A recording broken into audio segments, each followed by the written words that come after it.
деле.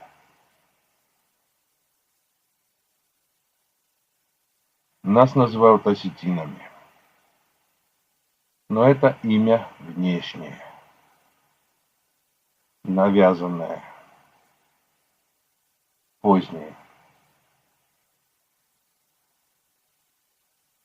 Наше собственное древнее имя – Иры. Иры.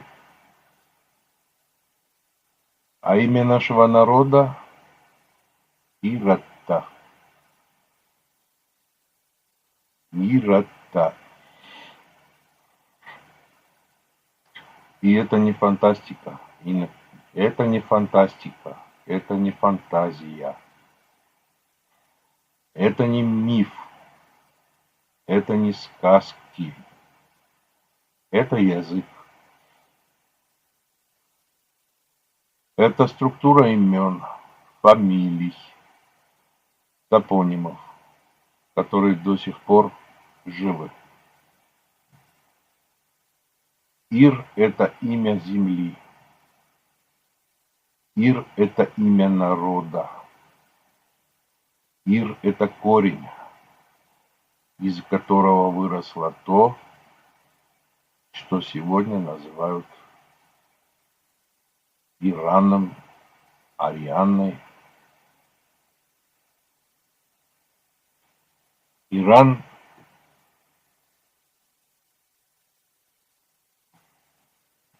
это не страна персов, это буквально земля Ира. Ира.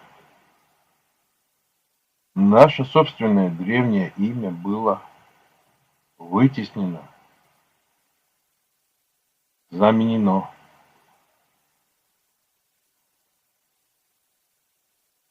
Забыто. Но память осталась в языке, в фамилиях на «он», в названиях земель, в экзонимах у соседних народов, в старых формах Ир, Иу, Ир, единая Ир, Ирата, народ Ира. Я не говорю, что сегодня нужно все ломать и переименовывать. Я говорю другое. Народ, который не знает своего собственного имени, рано или поздно теряет и себя. Это видео не лекция. Это первый шаг. Я начинаю серию коротких обращений, в которых буду я объяснять, кто такие Иры, кто и что такое Ирата. Почему слово осетины – это экзоним? И почему наша история намного глубже, чем нас учили? Если ты чувствуешь,